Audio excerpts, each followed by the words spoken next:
Hello and welcome to Council Catch-Up. I'm Derek Westby and I'm here with Mayor Tim Swadley to talk about the April 25th, 2023 Council meeting here on WSTO TV. WSTO TV again is on TDS Channel 12, Spectrum Channel 981.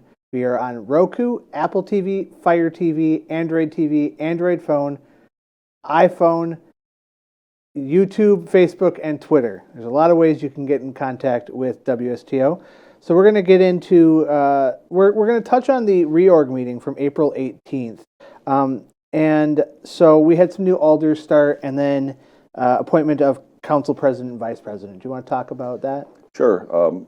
Every April we have an election where there are alders that are elected in each district. We have 4 districts, so we have 4 alders elected every year. And this year we had 2 that ran unopposed, and then we had 2 that nobody was on the ballot for. So we had 2 write-in candidates in District 1. Daniel DJ, we call him Peyton, received the most write-in votes.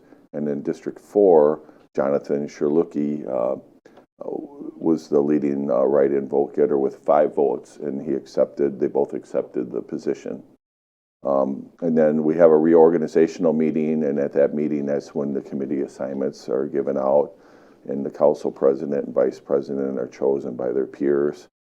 Basically, how the reorg works is I send out an email explaining how all of our committees work according to our ordinances, and I ask for requests from the council members of what committees they would like to be on. They send me their requests, and I honor as many as I can and fill the seats, as well as any of the citizen members that are on the committees. Most of the citizen members continued again this year. We appreciate them doing that. It's important to have community members on our committees, as well as the council members. So Regina Hirsch was reelected as the council president, and Lisa Reeves was elected as the council vice president. All right, and then to the council meeting from last night, we had all the usual stuff. Did anything happen at the public comment period, or was anybody speaking with that? There were some folks that spoke at the public comment period in anticipation of the presentation on the historic district. Okay, and then that's the next thing that was on the agenda was the Landmarks Commission presentation. So the Landmarks has been working for several years to take our downtown and make it a historic district. Currently, it's designated as an overlay district, and what that means is that all the properties are listed on the National Historic Registry and are eligible for historic tax credits as the contributing buildings. And so what they would like to do is have it designated as a historic district. And what that would mean is currently as an overlay district, if you have a building that is a local landmark and you want to renovate the exterior of the building, you would go to the Landmarks Commission under our Chapter 38 ordinance. If you're a non-contributing building or a non-landmark building, you would go to the Plan Commission under the Chapter 78 ordinances. And each of those ordinances have their own design guidelines. So in order to streamline the process, the landmarks feel like it would be in the best interest, short and long term, of the downtown buildings to have all the applications for renovations come through them. Okay. And then you had an old business item number 6, ordinance 10, a second reading of the comprehensive plan amendment.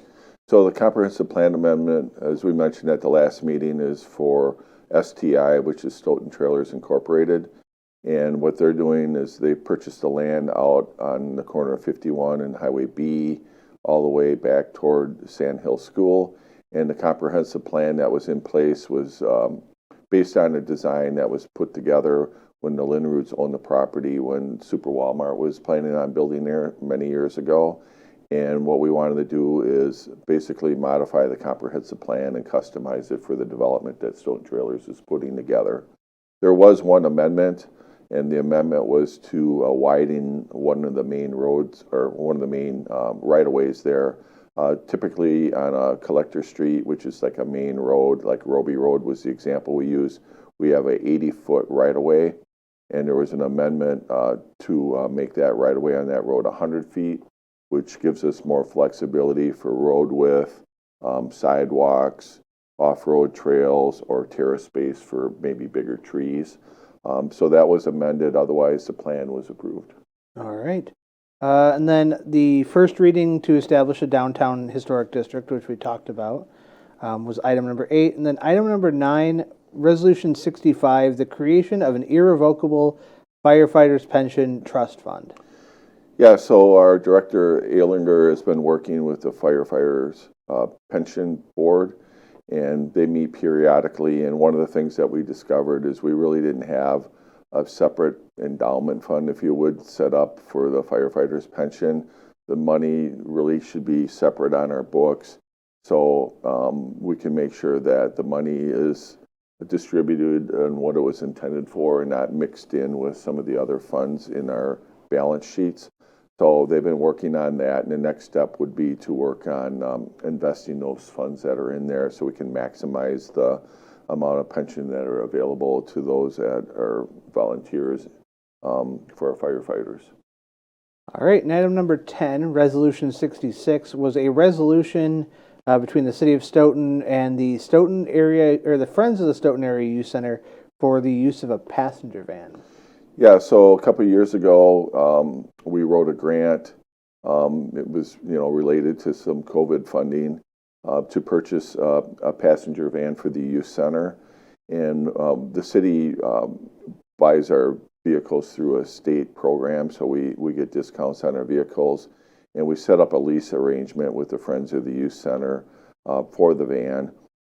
And the reason we felt it was important to get a van is so we can provide transportation for those mostly middle schoolers to go to events, especially in the summertime when people want to be outdoors, whether it's at Troll Beach or they want to go to places like Three Gates or any other kind of field trips instead of just hanging out at the youth center. Typically, our attendance in the summer is less than it is in the school year because we don't have people walking to the youth center, and the van gives us flexibility to do more programming in the summer.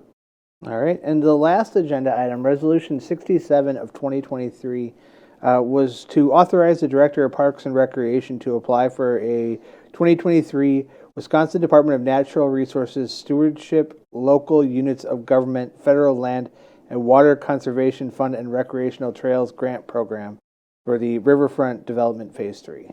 Easy for you to say. It's a long one. So basically, last year we applied for a grant and we received partial funding for it, and we decided that we wanted to reapply and get a bigger amount of funding, and we think that we'll score higher this year. There were some things that we added to the trail so we can get a larger sum of money, and this is down on the trails out by Man Park. So there's a lot of activity going on down there right now. We're working through final designs with the DNR on the water park. We're working with the Fair Board on updating the Man Park Master Plan and trying to accommodate their needs. And then the trail system would be something that would be beneficial basically year-round for everybody that wants to enjoy the river and enjoy the activities that are happening at Man Park. All right. And that's all that we had on the agenda for the meeting last night. Thanks for joining me on Council Catch-Up, and we'll see you in a couple weeks.